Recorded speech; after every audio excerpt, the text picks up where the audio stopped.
So please welcome from Kier Highways, Dave Wright. Good afternoon. Part of sometimes the good thing and the bad thing about being in the middle is that some of the things you're going to talk about has already been talked about. So I'll try wherever I can not to repeat. Okay.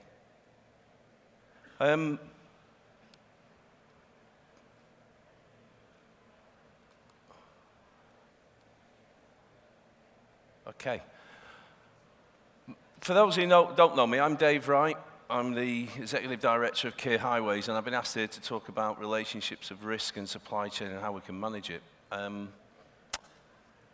For those who do know me, will know that will guess what I'm about to say, which is second only to safety. Collaboration is at the heart of my passion of what I do and how I cascade that through our business.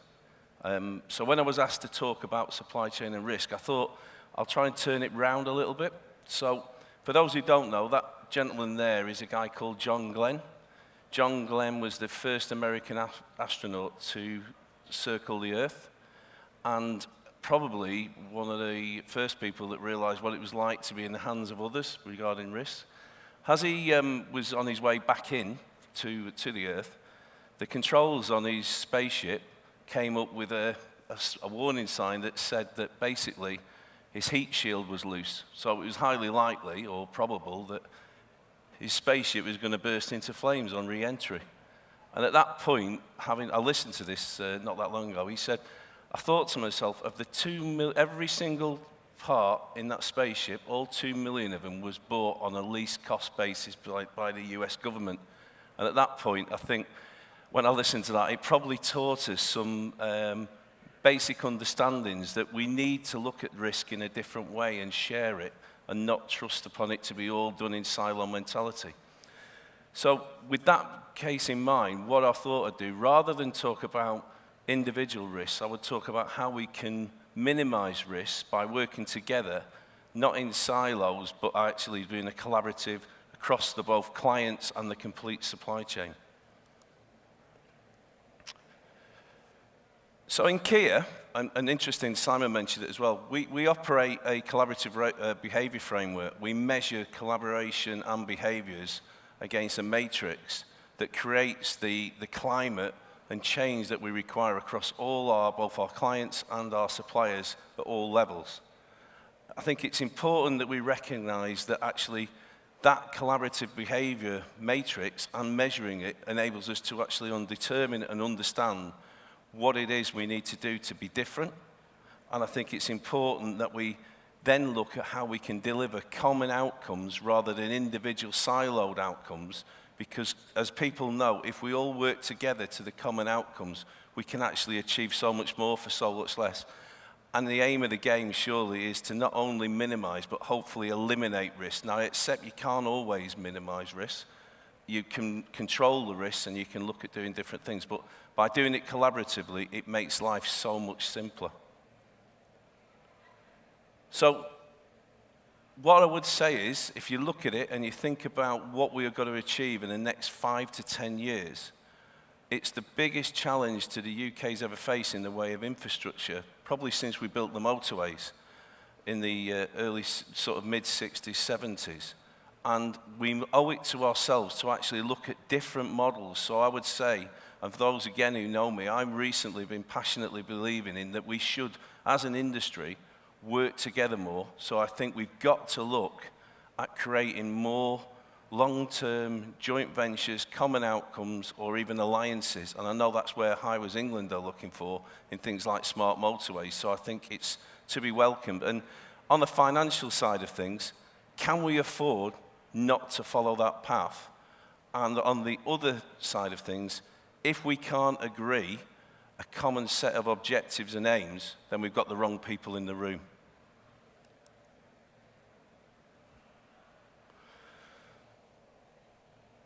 So how do we make it work?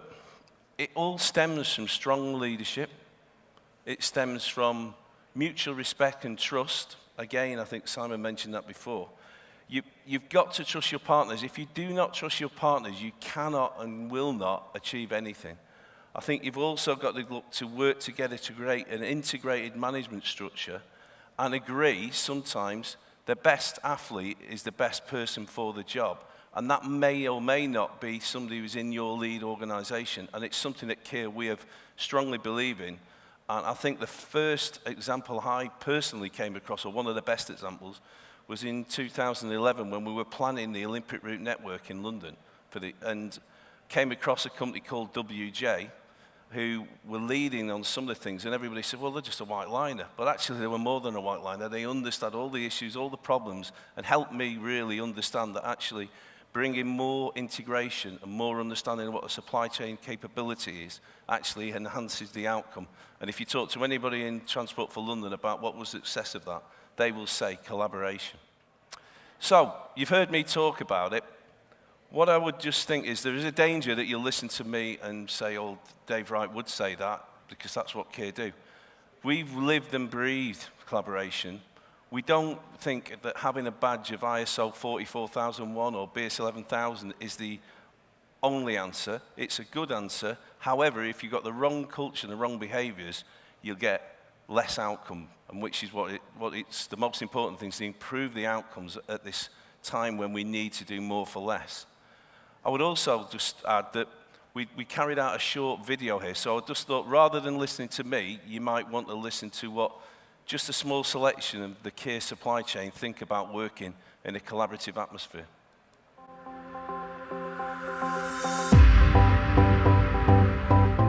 We innovate all the time, and it just might be doing things slightly differently. It's a breath of fresh air to be able to go to Kier and say, we've got this idea, yeah, we'll support you with it.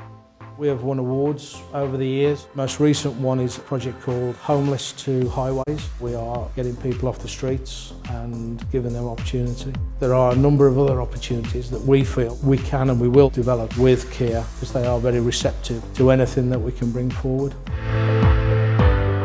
With Kier, once we come up with an idea, they actually take it one step further to get everyone together, and we actually perform that innovation in a very, very tight time frame.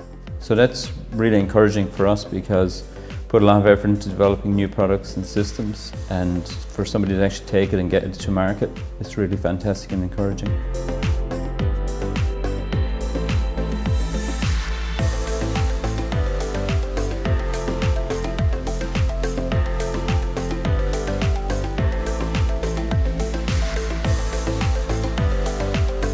Chevron's slogan is safety is our business, and it's the truth. Safety of our own workforce, safety of the customer. About 8 years ago, one of our guys got killed on the M4 crossing the carriageway. From that day onwards, Kier and Chevron vowed that we'd never cross the carriageway again. The two companies came together, we funded trials, and now no TM operatives cross the carriageway.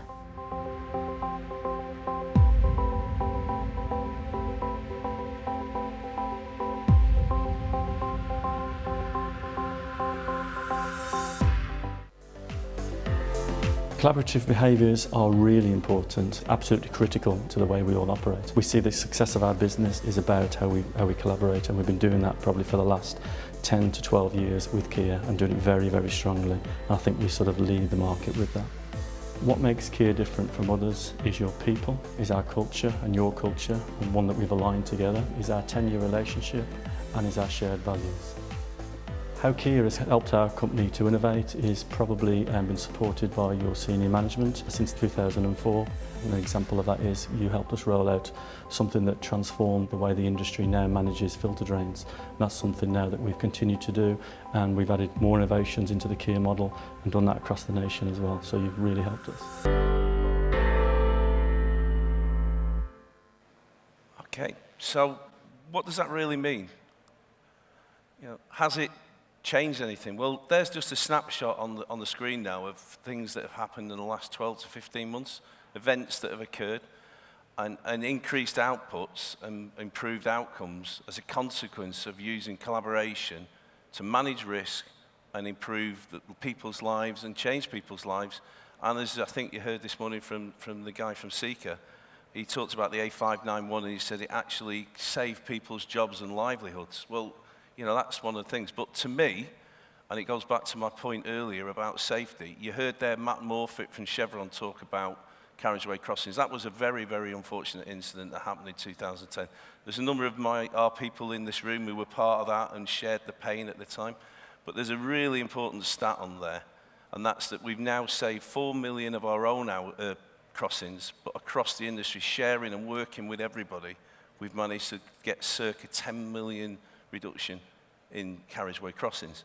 And obviously, that is something that I think is worth shouting about. And for those who know me as well, and if I spoke recently at Trafex a few months ago in this very place in the NEC, and I offered then what I'm about to offer again. I want to share everything we do with everybody in this room. And I want everybody in this room, all the leaders and others, to go out, and all the suppliers to go and tell people, we want to share and we want to improve our industry and raise the bar.